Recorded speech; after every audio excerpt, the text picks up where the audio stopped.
Visit worldwildlife.org.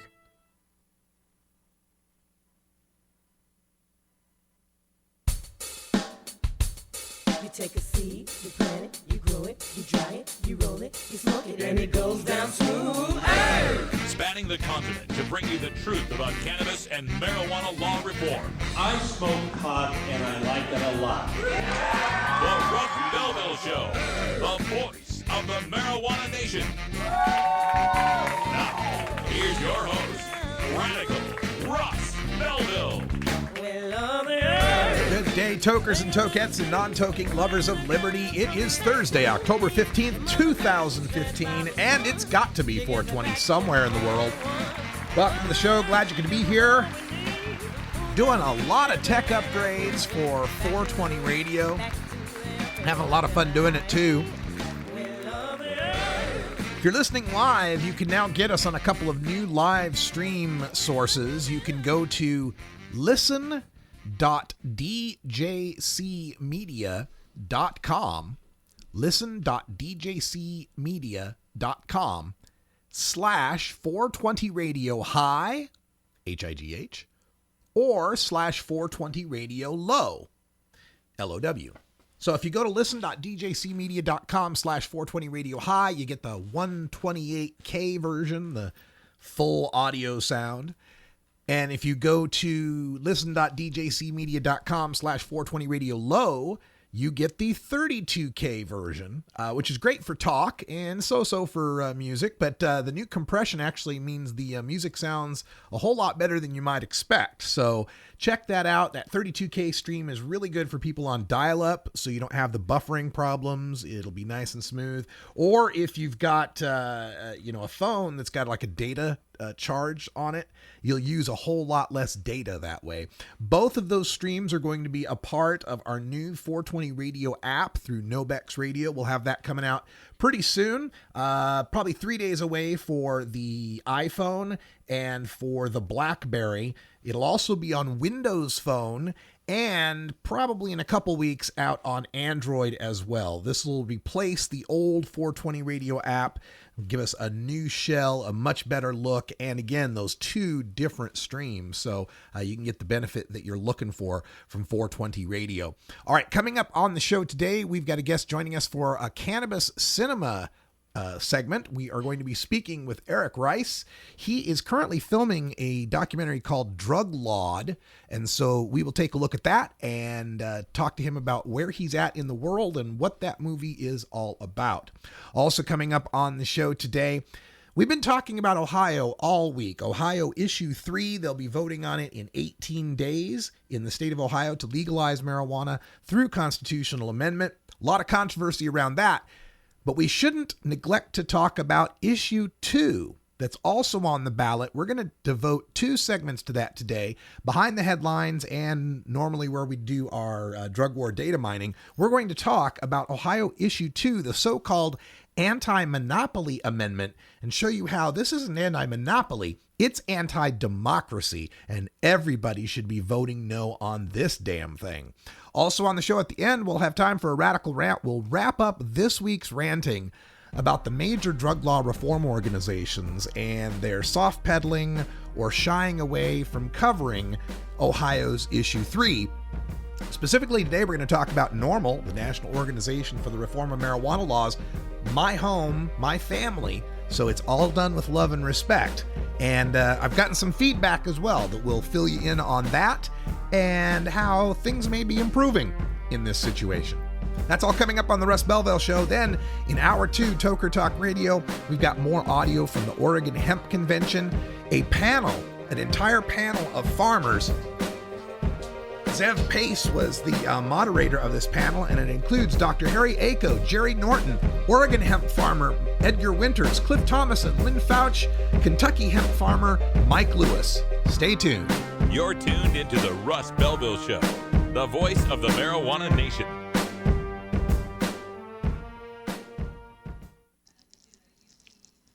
Hi, this is Steve, a veteran from Chula Vista, California, and you're listening to 420radio.org. Let's talk about the plan to legalize marijuana. The politicians are playing games by calling it a monopoly. They'll do anything to trick voters. It's not a monopoly. It's a plan that initially limits the number of growers for strict regulation before adding more. It provides medical marijuana for those in need. It creates jobs and generates tax revenue. If you think it's time to legalize marijuana, this is our chance. Vote no on 2 and yes on. Imagine life without taxes. Let New Era Certified Public Accountants, NewEraCPAs.com, handle your Cannabis 280E and tax strategy. Get your business prepared with New Era CPA's Cannabis Finance Bootcamp. NewEraCPAs.com, with years of experience in the industry, we are one of the nation's leading accounting firms for growers, dispensaries, and ancillary companies from Washington to California. NewEraCPAs.com.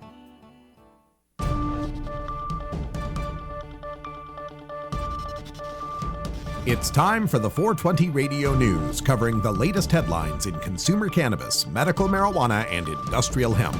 Replays of 420 Radio News are embeddable and shareable from our SoundCloud page at soundcloud.com/RadicalRuss. Now, the marijuana headlines in 4 minutes and 20 seconds.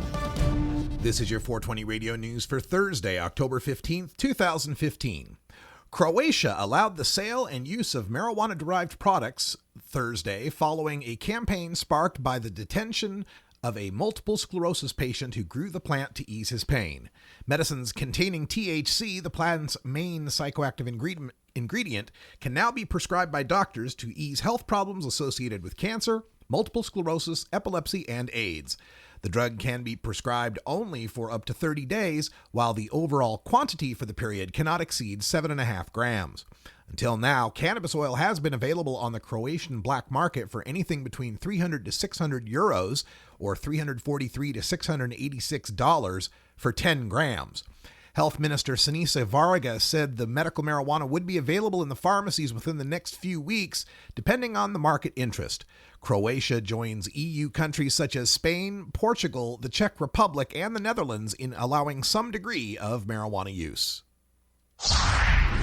An Illinois veteran is asking a judge to reverse a state decision against adding post-traumatic stress disorder to the list of diseases eligible for medical marijuana treatment. Attorney Michael K. Goldberg, who represents the plaintiff, said 4 other patients plan to file similar complaints. The Illinois medical cannabis law allows people to petition the state to add health conditions to the eligible list, but Governor Bruce Rauner's administration rejected 11 new conditions last month over the recommendation of an advisory board that reviewed available medical evidence. In the case of PTSD, the advisory board voted unanimously to recommend that it be added to the list after hearing testimony about the existing medical evidence. The complaint, which names the Illinois Department of Public Health and its director, Nirav Shah, as defendants, says the administrative decision is, quote, arbitrary, capricious, and against the manifest weight of the evidence and must be reversed, end quote. Underway in Missouri are multiple efforts to change the state's marijuana laws. Among them is an initiative campaign backed by some of the largest pro-marijuana organizations in Missouri seeking a statewide vote to legalize medical marijuana. Springfield NORML is working in conjunction with Show Me Cannabis, a state advocacy group, and New Approach Missouri, a group created to support the medical marijuana initiative. The medical marijuana campaign, however, is not the only effort in Springfield. Some advocates are pursuing a more aggressive campaign. A petition submitted by Nicholas Rains, a pro-marijuana advocate from Kansas City, seeks to legalize marijuana for personal, medical, and commercial purposes and for the release of inmates incarcerated for nonviolent marijuana-related offenses. On the statewide front, another initiative petition to legalize marijuana has also been filed, but has been more or less abandoned in favor of the push to legalize medical marijuana. 82-year-old Willie Nelson is still speaking out for the legalization of marijuana. Asked by Billboard whether he's still as passionate about legal pot, Nelson said, quote, more passionate than ever.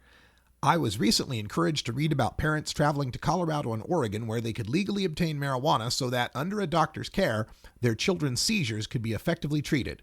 When it comes to pot, the dark ages may finally be behind us. It has been 25 years since I campaigned for Gatewood Galbraith, a Lexington, Kentucky lawyer running for governor with a let's legalize pot policy. We lost that battle, but now it looks like we're winning the war. The decriminalization of marijuana is a growing and unstoppable movement. The good uses of hemp for agriculture, clothing, or the relief of serious pain are well documented and irrefutable. Old prejudices die hard, but the anti-pot bias of a misinformed establishment is not long for this world." End quote. Employees cannot be sacked for watching porn during their lunch breaks if it does not impact upon their ability to do their work, Italy's highest court has ruled. According to Italian media reports, the Court of Cassation ruled against a major car manufacturer, Fiat, after it sacked a factory worker in Termini Imersi, a town in Sicily. Bosses had caught the man watching adult films at work, but he argued that his viewing was limited to catching a glimpse of a movie during his lunch break. But in a separate ruling on Wednesday, the court found the carmaker was within its rights to sack a man caught smoking cannabis on his lunch break. This has been your 420 Radio News for Thursday, October 15th, 2015. I'm Russ Belville. The Russ Belville Show, where the truth about marijuana gets more than a minute to speak. The Russ Belville Show is proudly sponsored by the Marijuana Business Association. The MJBA, called by NBC News the Cannabis Chamber of Commerce, is the fastest growing business association in the fastest growing industry in America. I've been working with the MJBA for years, and I personally invite you to join the MJBA. MJBA also publishes the popular MJ Headline News on Facebook and the MJNewsNetwork.com and Marijuana Channel 1 on YouTube. Visit mjba.net for more details. Oregon has joined Washington and Colorado in legalizing marijuana. We're Portland NORML, the national organization for the reform of marijuana laws chapter in Portland, Oregon. Join us as we celebrate the launch of an exciting new era in marijuana freedom in Oregon. Our job has just begun. Powerful interests want to white out the most important portions of Oregon's legalization law. By joining Portland NORML, you add your voice to the thousands who voted for Measure 91 and want it to be implemented as written. The people have spoken. Now it is time for the legislature to obey the will of the people. Find out more about Portland NORML at portlandnormal.org. Attend our monthly membership meetings on the fourth Saturday of the month. See our website for more details. Portland NORML, ensuring responsible adult marijuana consumers are afforded the same rights, privileges, and responsibilities as beer drinkers.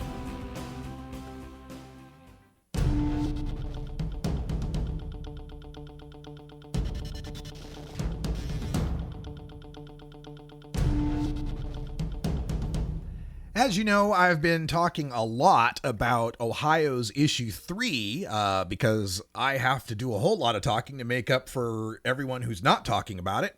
So all week I've been talking about Ohio's Issue 3, the constitutional amendment that would legalize marijuana in the state of Ohio, the nation's 7th largest state. And we're not going to go back over the controversy that surrounds this particular amendment because today I want to talk about a separate amendment that has been proposed called Issue 2. This is 17 days away, and Issue 2 is the so-called anti-monopoly amendment that's been added by the Ohio legislature in a transparent attempt to defeat marijuana legalization in Ohio. Issue 2, however, isn't just to crash Issue 3 in 2015, but also to make the process of legalizing in 2016 and beyond more difficult if Issue 3 should fail. The amendment has just 5 points. The 5th point has to do with the Ohio Supreme Court having original jurisdiction in all matters about this amendment. Pretty typical for constitutional stuff. Point 4, though, reads, prohibit from taking effect any proposed constitutional amendment appearing on the November 3rd, 2015 general election ballot that creates a monopoly, oligopoly, or cartel for the sale, distribution, or other use of any federal Schedule I controlled substance. It's interesting that the Ohio Attorney General successfully argued to the Ohio Supreme Court that Issue 3's GROW plan should be described on its ballot summary as a monopoly. Responsible Ohio, the Issue 3 campaign, countered that monopoly is not accurate because mono means one. And there are 10 competing properties with 10 different owners that would grow marijuana under the plan.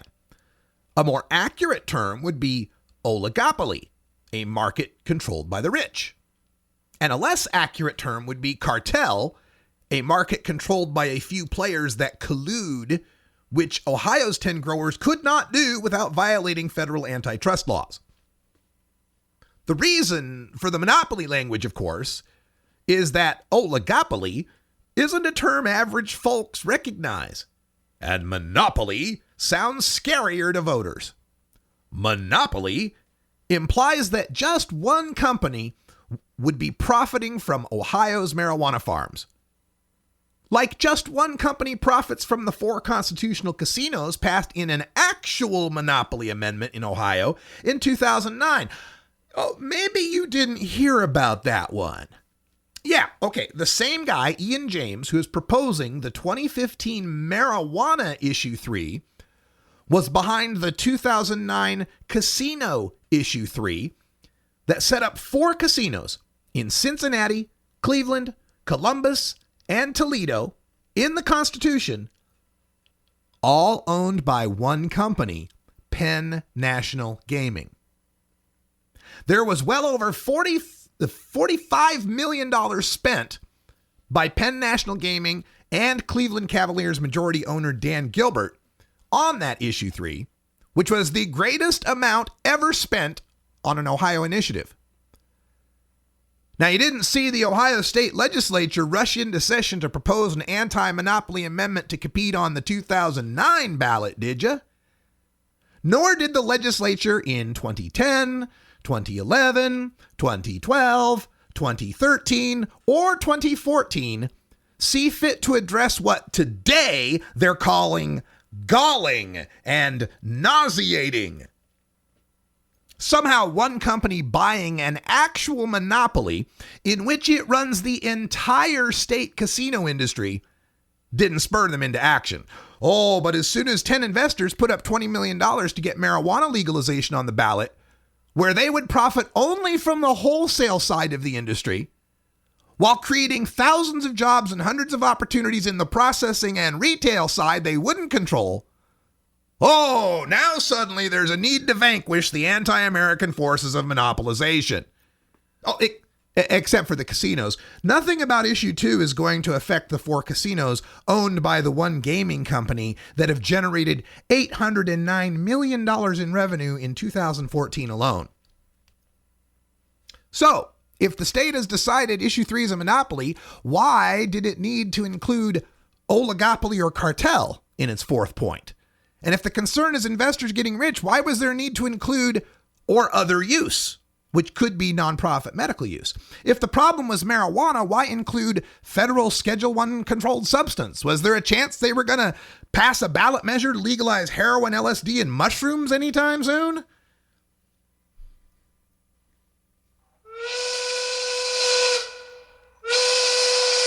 Well, excuse me! The fact that the legislature would push an amendment specifically to defeat a concurrent citizens amendment, that ought to be chilling enough. But when we come back, we're going to talk more about this issue 2 and tell you how points number 1 and 2 don't just affect 2015, they affect the entire future of legalization in Ohio. We'll be right back. Happy 420, Denver. Get the latest updates on the Russ Belville Show by following Radical Russ on Twitter and liking the Russ Belville Show on Facebook. The Fingerboard extension has fretted instruments to enhance your creativity. It has new and used guitars and banjos from beginning to high class. The Fingerboard extension has National Resophonic, Husson Dalton, Larrabee, Heritage and Recording King guitars, and Mike Ramsey, Wildwood, Gold Tone, and Recording King banjos. The Fingerboard extension also has drum stuff, used gear, and parts. Stop by the Fingerboard extension, downtown Corvallis, Oregon at 120 Northwest 2nd, or check out the inventory on the web at fingerboardextension.com and reverb.com. Get.Buzz. .Buzz is the internet platform that fuels community interest, excitement, and new experiences. .Buzz is the premier online destination for internet users seeking the latest news on a variety of topics. .Buzz appeals to groups active in blogging, communications, journalism, advertising, and marketing. .Buzz offers registrants a stronger alternative to the shrinking namespace of existing top-level domain names, such as .com, .net, and .org. Get your name now at get.buzz.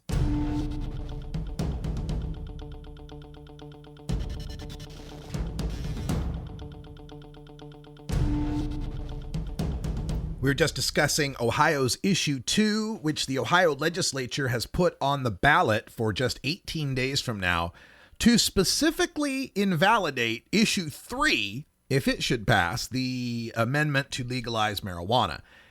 And I was talking about how anti-democratic that is and how it should just be rejected right out of hand because you got the legislature trying to insert itself in the citizens' democratic process, and in doing so, take away some of the citizens' rights for initiative petitioning. That ought to be chilling enough. But somehow, the Issue 3 haters out there who warn me of setting a precedent don't seem to mind this anti-democratic precedent being set of a legislature putting out an initiative to fight another initiative. Look, if you don't like Issue 3, don't vote for it. That's fine. But having an Issue 2 presents the possibility that the majority could support Issue 3. They might support just 10 marijuana grow sites, and yet have it snatched away from them by the same Supreme Court that decided 10 competing businesses equals a monopoly. That ought to be bad enough, but it gets worse. As you look at point 1 of Issue 2, which reads, prohibit any petitioner from using the Ohio Constitution to grant a monopoly, oligopoly, or cartel for their exclusive financial benefit or to establish a preferential tax status. Well, look, the arbiter of this prohibition and the definitions therein is the Ohio Ballot Board, a bipartisan group of 2 Democrats and 2 Republicans appointed by the leaders of the Ohio House and Senate, plus the Secretary of State. It's up to these 5 to decide what exactly an oligopoly or cartel is, and what an exclusive financial benefit is, and what the preferential tax status is. Suppose I proposed a medical marijuana initiative for 2016 that calls for funding of cannabis research at Ohio's universities and provides tax-free medicine to cancer patients or allows them to grow their own medicine. So, are the universities a cartel gaining the exclusive financial benefit of research funding? Are patients not having to pay a sales tax getting a preferential tax status? Do you want that decided by the Ohio Ballot Board? It gets worse. Point 2 of Issue 3 says, prohibit any petitioner from using the Ohio Constitution to grant a commercial interest, right, or license that is not available to similarly situated persons or non-public entities. Oh, okay, so now we're not just prohibiting monopolies, oligopolies, and cartels. Now we're prohibiting commerce if it isn't equal for everybody and every company. So, does my imaginary 2016 medical marijuana initiative grant Ohio universities a right to study marijuana that it's not granting to private researchers? Do my cancer patients gain a commercial right to purchase marijuana that isn't granted to similarly situated patients with non-qualifying conditions or even healthy people? Do you want that decided by the Ohio Ballot Board? Now, point 3 explains what happens when the Ohio Ballot Board decides you've crossed the line. Require the bipartisan Ohio Ballot Board to determine if a proposed constitutional amendment violates the prohibitions above, and, if it does, present 2 separate ballot questions to voters. Both ballot questions must receive a majority yes vote before the proposed amendment could take effect. So, if the ballot board decides my 2016 medical marijuana amendment violates this anti-monopoly amendment, then my medical marijuana amendment becomes Issue X, shall Ohio universities be granted a monopoly and cancer patients be granted a special right, and Issue Y, shall there be medical marijuana for cancer patients in Ohio? Maybe that's no big deal. Medical marijuana is extremely popular. Maybe the hurdle of getting 2 majority votes in the same election rather than 1 isn't too hard to clear. And, maybe the ballot board looks the other way when it comes to cancer patients instead of potheads. But this language being so vague and wide open, combined with a small, mostly unelected partisan board in a conservative state whose lawmakers still believe reefer madness, makes me a little leery of handing them any of the power citizens have in Ohio to implement initiatives. They've already twisted the definition of mono to mean 10. How far would they torture English to stymie the next tax and regulate proposal they don't like for marijuana legalization in Ohio? Folks, the initiative process is precious. 26 states don't even have it. Some states that do have it have a much more arduous process and higher hurdles, like 60% in Florida to clear.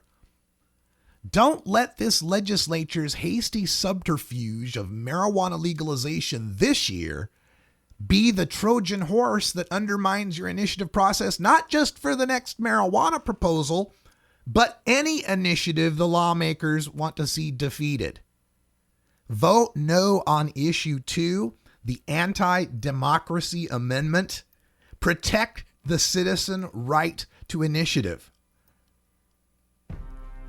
If the citizens by a majority decide they want a monopoly or oligopoly or cartel in something, should they not be allowed to? Maybe in the future there will be some circumstance where we recognize, hey, maybe only having one nuclear power plant company run a bunch of nuclear plants might be good. I don't know. I can't think of a great example off the top of my head, but I always worry about any attempt by legislatures to undermine the process citizens have to be able to pass laws, even if those citizens are rich assholes. All right, we're going to take a break. When we come back, we got Eric Rice from the movie Drug Lord. Stick around. You're tuned into the Russ Belville Show, the voice of the marijuana nation. The Russ Belville Show, the National Wildlife Refuge for marijuana unicorns. At Herbie's Cannabis Seeds, we pride ourselves on bringing you the best quality seeds from the world's most respected cannabis seed producers, all at the lowest online prices. You can find Herbie's seeds at herbiesheadshop.com. All cannabis seeds are sold as souvenirs and as a means of preserving cannabis genetics. Herbie's Seeds in no way intends to condone, promote, or incite the use of illegal or controlled substances. We strongly urge all prospective customers to check their national laws prior to placing an order. Herbie's Seeds at herbiesheadshop.com. Proud sponsors of the Russ Belville Show and 420 Radio. Hey everybody, it's Radical Russ here from 420 Radio, inviting you to be like me and get your ink done at Lucky Horseshoe Tattoo, Fort Worth's most female-friendly, clean, sterile, awesome tattoo shop. Thomas and his crew are true artists who can design you a custom piece or use a design you bring in. Lucky Horseshoe Tattoo also offers all styles of tattooing as well as piercings and all-around fun. In the DFW area, stop by Lucky Horseshoe Tattoo and tell them Radical Russ sent you. Trust me, it'll feel awesome.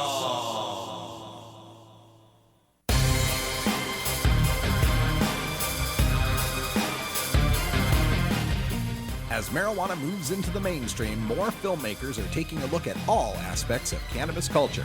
These days, marijuana movies are about more than hiding from Sergeant Stadenko or trying to get to White Castle for the munchies. Join with us as we explore the latest in the cannabis cinema. All right, welcome back, everybody. Half past and time for us to talk to another aspiring filmmaker, producer out there. We've got Eric Rice, and I hope I'm pronouncing your name correctly, from Drug Lord. How you doing, Eric? Thanks for having me on your show. Oh, it's great to have you on, Eric. And on your Skype connection, I can see even the little the hands rolling the joint and the logo there for Drug Lord. Tell folks what this movie is all about and where you're at in the filmmaking process. Well, the poster you're describing tells it all. There's a very dark American flag in the background behind the hands. And on the rolling papers, you'll see little kiwis, which are emblematic of New Zealand. And it basically explains how the U.S. influenced New Zealand's drug policies. And we followed the U.S. into the war on drugs, and it's had a really disastrous effect in New Zealand. And that's interesting. When I think of New Zealand, I think of a few things, Lord of the Rings being one of them. But more importantly to our discussion, New Zealand, I believe, is the only other country aside from the U.S. that allows for direct-to-consumer pharmaceutical marketing. Am I mistaken about that, or do you know about that? I don't know too much about that, Russ, so I can't comment. Okay. So Drug Lord, the movie, is kind of showing how the United States draconian drug war tactics and strategy are being adopted in other countries. Our friends north of us in Canada, they've got Stephen Harper, who's adopted mandatory minimums and such. What aspects of American drug war is New Zealand suffering from now? Well, just to give you one historical example of how direct the influence has been, the director of the FBI, Louis Freire, came out here in 1998 after a health select committee told the Prime Minister, Jenny Shipley, to relax the cannabis laws, which she said she would do. And after this private meeting with Louis Freire, they both came out and did a joint press conference where they announced that they would get tough on cannabis. So she relegated the health select committee's comments into the background and followed the US's lead. And today, New Zealand has the world's highest arrest for cannabis and the world's highest conviction rates for cannabis. So it's costing the country a great deal. In fact, we spend twice as much per capita as the US does in their own prohibition of cannabis. Wow. I've gotten used to the United States leading in so many terrible categories, like, percentage of people that it keeps in prison and such, that it kind of shocks me to find there's another country out there that's harsher on cannabis. I mean, in the I won't say civilized, but the developed world, at least, that is harsher on cannabis than America is. That's really astonishing. Well, not only that, but the New Zealand rates of cannabis use are the highest in the world, along with Canada, and the US is also one of the countries with the highest rates of cannabis use. So it would seem to indicate that the more you try and prohibit cannabis, the more people will use it. So the entire program of drug prohibition is completely self-defeating. Yeah, we look at the numbers in the United States in the early 60s, there was, like 400,000 marijuana smokers, and now there are 25 million every year. Do you have numbers on how many there are in New Zealand? Well, it would appear that 1 in 7 Kiwis is a regular cannabis user. Wow. So it's a very large percentage of the population. And what's scariest is that, well, not that is scary, but what is scary is that the New Zealand rate of teenage cannabis use is the highest in the world. So kids are using it. And, I feel that cannabis should be restricted to people over the age of 18 at least. So it's a really big problem that so many teenagers in this country are using it and selling it as well. There are headlines of 12-year-old caught with a kilo of cannabis at school. So, he's selling it to his friends. It's a really big problem. Yes, we're speaking with Eric Rice. He's the man behind the movie Drug Lord, which is a discussion or an examination of U.S. drug policies infecting New Zealand. And you can learn more about it at facebook.com/druglord. There's a druglord.com, and then twitter.com at druglord. DRUGLAWED. So Eric, what are the drinking and tobacco ages in New Zealand, just for reference? 18 both, and again, New Zealand is really, its health system is burdened by an enormous amount of alcoholism, and this has been linked to crime as well. We point this out in the movie very clearly. In fact, 1/2 of the homicides in New Zealand are caused by people who are intoxicated on alcohol. So the real problem drug in this country is actually alcohol. The media portrays it as being cannabis and methamphetamine, when methamphetamine is a tiny fraction of the drug problem. The bulk of the drug problem is alcohol, and the only problems that cannabis cause are amongst a very small percentage of the population, but yet they associate all of the criminality that the prohibition creates as a cost to society. So it's a very strange game that the media plays in towing this party line, but they definitely are not doing very much to question the establishment, and it's kind of sad. For example, this film that I'm talking about now, I've sent the DVD to at least 15 mainstream reporters, and I've had 0 responses. I think it's just a non-issue for them.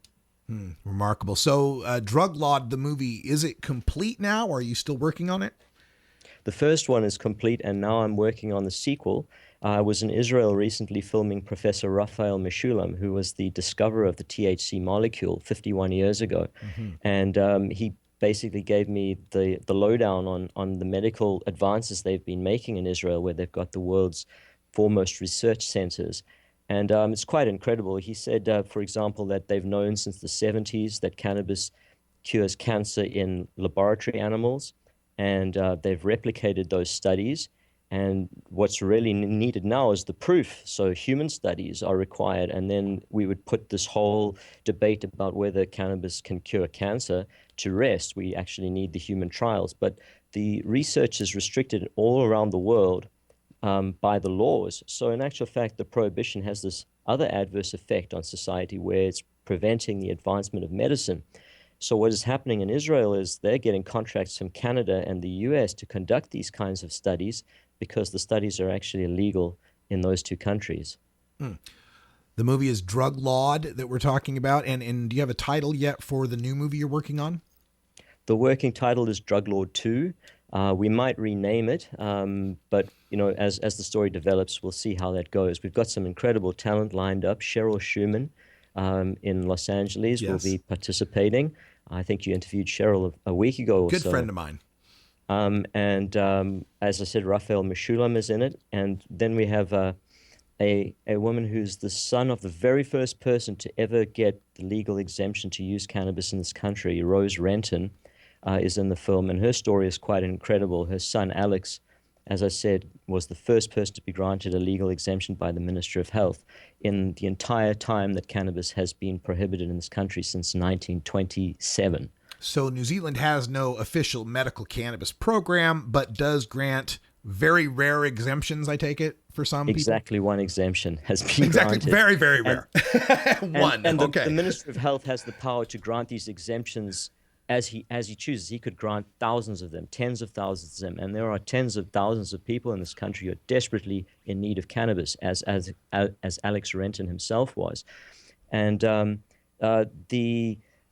the constant talk from the government is, we're not going to budge, we're not going to budge. Even in the face of all of the overwhelming evidence that cannabis is less harmful than alcohol and tobacco and has all of these incredible medical applications.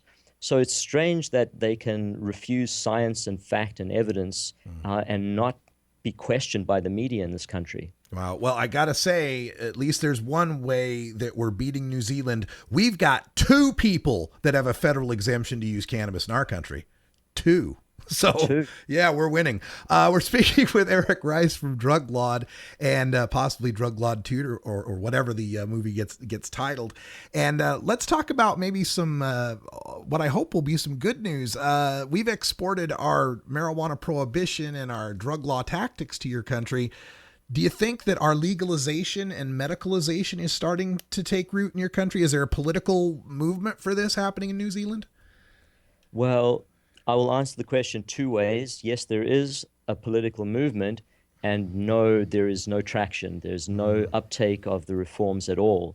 It's the same Stonewall as that's been going on since our current Minister of Health actually scuppered the biggest opportunity New Zealand had to step out of the drug war matrix. Back in 2002, there was a coalition proposed between the Labour and the Green parties, and they would govern, and part of the Green Party stipulation was that there would be at least a decriminalization of cannabis and legalization for medicinal use.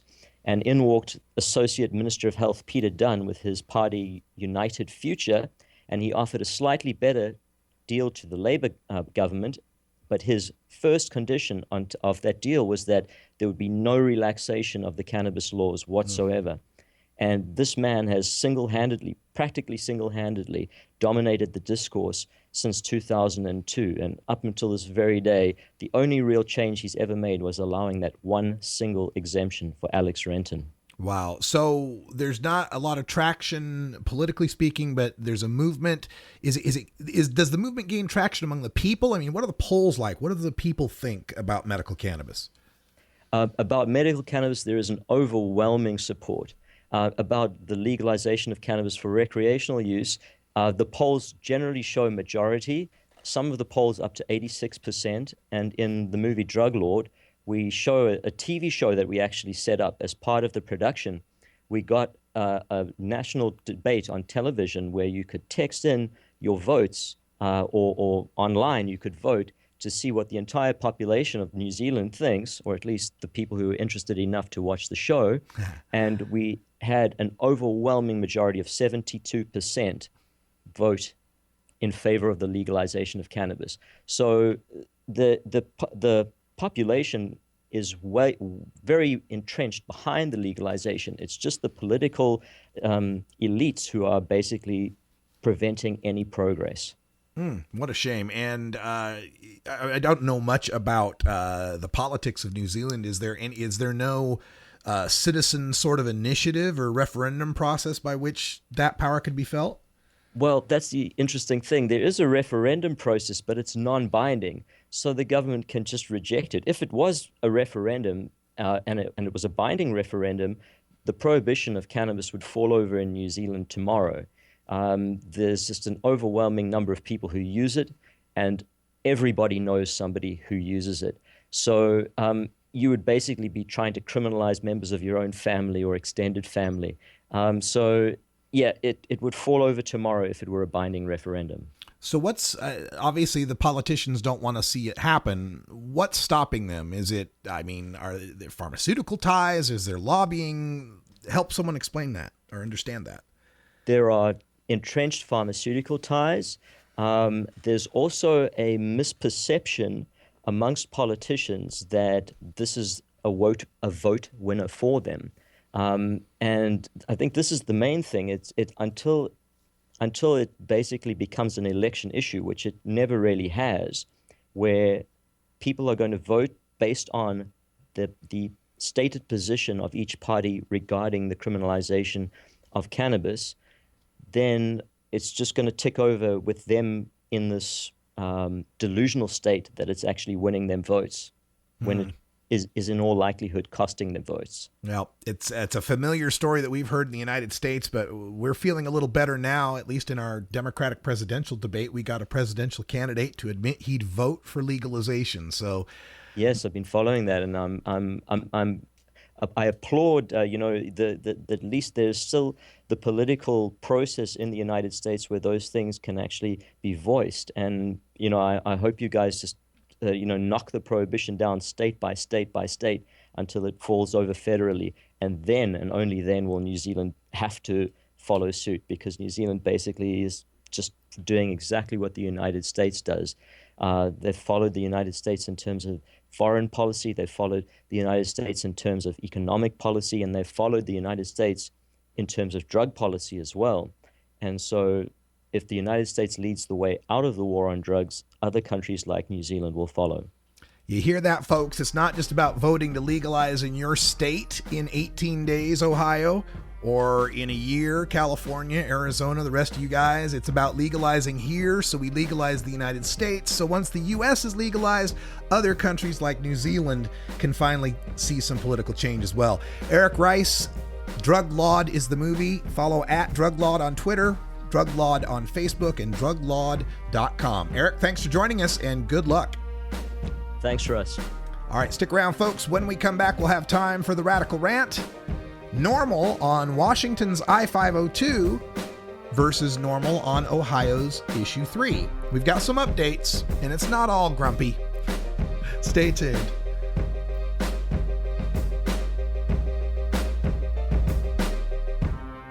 You're tuned into the Russ Belville Show, the voice of the marijuana nation. Marijuana is not addictive, but listening to the Russ Belville Show is. Adam Hand of Handmade Apparel produces quality custom designs for t-shirts, hats, and other apparel. Handmade Apparel is the official design shop for 420 Radio, among many clients who rely on Adam Hand for everything from short-run custom projects to full-run clothing lines. Visit handmadeapparel.biz to browse the selection of handmade gear or to get a personal quote for your own designs. Handmade Apparel, a proud supporter of 420radio.org.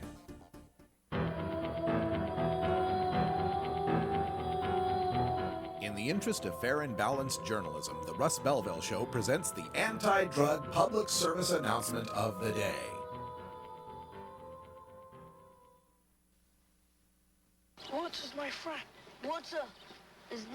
friend. Yes, he is. No, he not. Yes, he is. No, he not. If you go, I'm telling Mom. But you my brother.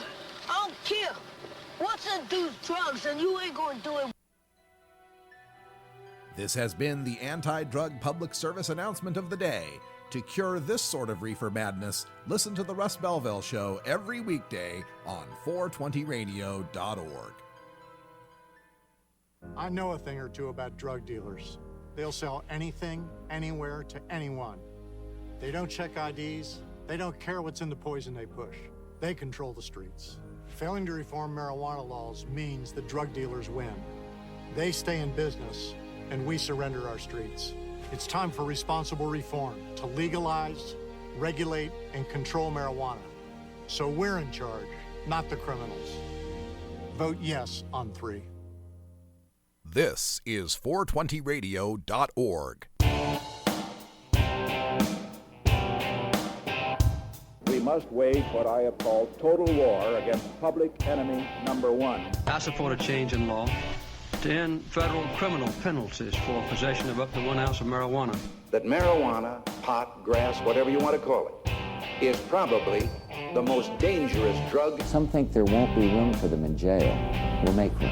I experimented with marijuana a time or two, and I didn't like it and didn't inhale. One major responsibility is to encourage people to use less drugs. Entirely legitimate topic for debate. Radical Rant. Well, as you know, this week I've been ranting about the lack of focus by the major marijuana reform groups as far as Ohio's Issue 3 goes. Legalization is taking place in just 18 days. And last night I did get some email from some colleagues who are a little bit upset about me calling them out for ignoring, soft selling, or criticizing Ohio's chance to legalize marijuana. Now, to be fair, there are some posts coming up on the normal blog from Paul Armentano and from Keith Stropp that will be very favorable and promotional of Ohio Issue 3, the legalization amendment. So great. I'm glad that's happening. And I just hope that everybody understands that I have the utmost of love and respect for the major drug reform organizations. I started with Oregon NORML in 2005, worked for National NORML from 2009 to 2012, and this year I helped co-form Portland NORML. So it's only because of that love and respect that I get disappointed when I feel like I'm the only one cheerleading here for legalization, like a breakthrough legalization. Nobody would have ever expected Ohio, right? And what's gotten me into this position is that in my capacity as NORML's outreach coordinator, in 2011 and 2012, I was the only national representative living in the Pacific Northwest, aside from some members of the board or, legal committee members. But, public face, that was me. And when Initiative I-502 was circulating in Washington to legalize marijuana, many of my regional friends in activism were dead set against it. My strong and at times vicious support of I-502 earned me many nasty internet picture memes, threats of physical harm, and blacklisting by some people that still exist to this day.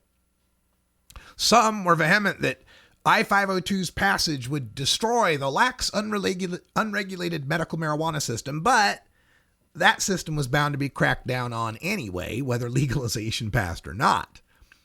The legitimate complaints that they raised were that I-502 would still allow for the arrest of home cultivators, thus forcing consumers to purchase from the retail stores, and that I-502 instituted an unscientific per se DUID that would criminalize any regular consumer caught driving, like me. It was a very difficult moral decision for me to have to support I-502. My support for marijuana law reform has always been a three-part test. Number one, does it improve the plight of cannabis consumers? Number two, does it improve the plight of cannabis growers? And number three, does it equalize our status with alcohol consumers?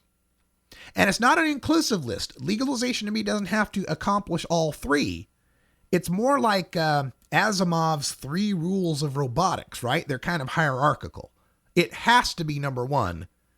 I'd like it to be number two, And it'd be nice if we got number 3. Well, for I-502, for me, it was a mixed bag. Yes, it improved number 1 by making it legal to possess and buy marijuana. It maintained the status quo for number 2 by keeping home growing illegal. But it worsened the status quo for number 3 by making us easier to convict of a DUID than a drunk driver. A drunk driver actually has to be drunk to get convicted, but we could be totally sober.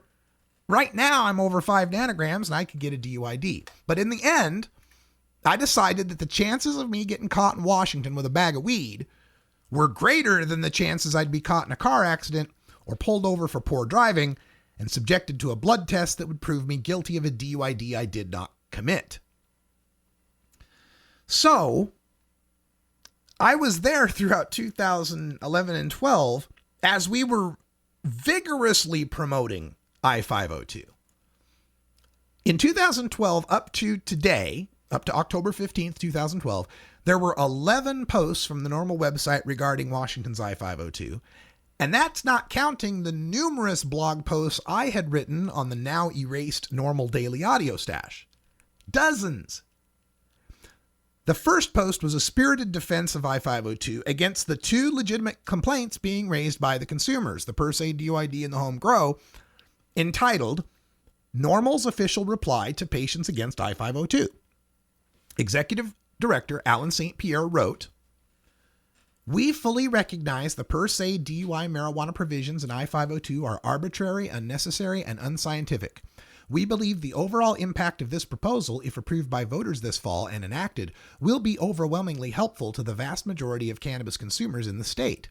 Thus, Normal's board of directors voted unanimously, including the 2 members from Washington, to endorse the initiative, while maintaining our opposition to the per se DUID provisions in principle. Additionally, at Normal, we also support the right of consumers to grow their own marijuana. The sponsors found through their polling that the inclusion of the right to cultivate marijuana for personal adult use would reduce their level of public support below that needed for approval. Again, while we continue to support personal cultivation, we believe the initiative still deserves our support, despite this calculated omission by I-502 sponsors." So there you go. That's a pretty good defense and a strong endorsement for I-502 when we get one of the first posts in 2012. But in 2015, to date, there's just 7 results on the Normal website for Ohio's issue 3. The first of those was entitled Sorting Through the Marijuana Mess in Ohio.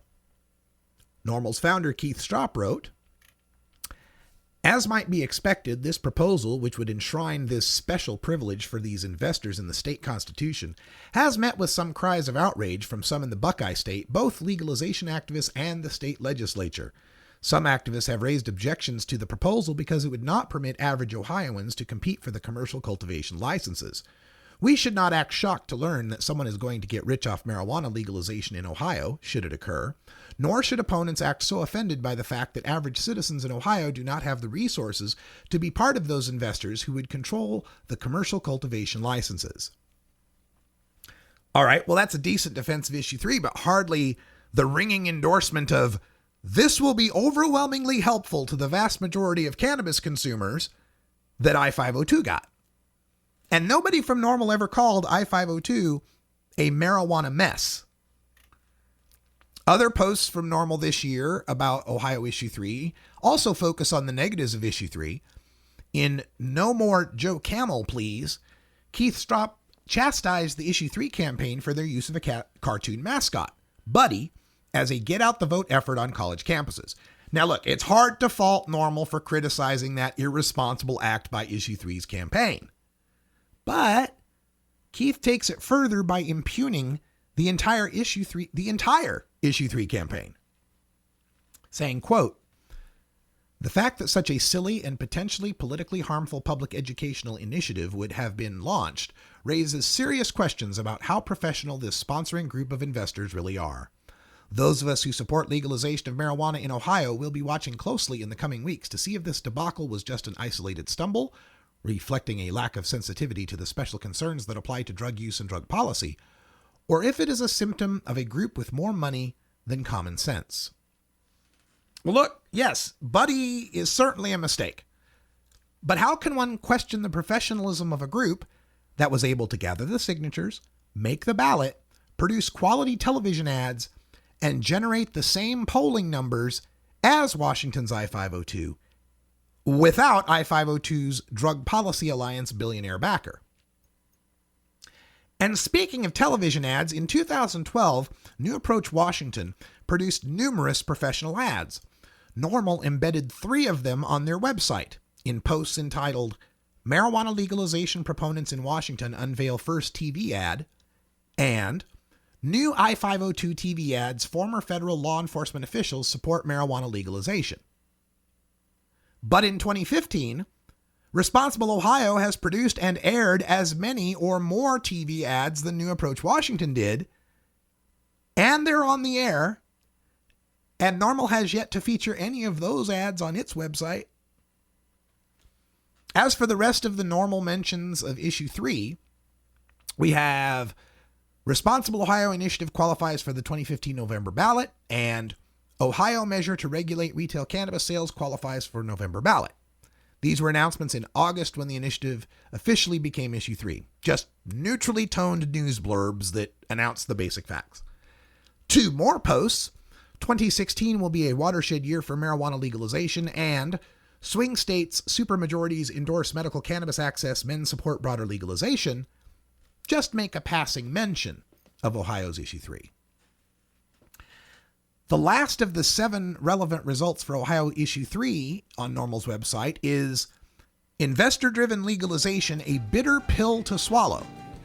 That's where we learned that unlike the National Board's unanimous support for Washington I-502, quote, for Issue 3 in Ohio, quote, the endorsement was less than unanimous. A couple of board members abstained, and one flatly opposed the endorsement to register their displeasure with the self-enrichment aspects of the Ohio proposal, end quote. So we got a unanimous vote for no home grow and a per se DUID. But we got a dissent on a legalization that is better than that for the consumer from America's Marijuana Consumer Lobby, not the Marijuana Business Association. Anyway, we'll talk about this more in hour 2. Stay tuned, live listeners. Until next time, take care of each other, tokers. This is the Russ Belville Show. The Russ Belville Show is blogging and podcasting daily at RadicalRuss.com. You take a seed, you plant it, you grow it, you dry it, you roll it, you smoke it. You take a seed, you plant it, you grow it, you dry it, you roll it, you smoke it. You take a seed, you plant it, you grow it, you dry it,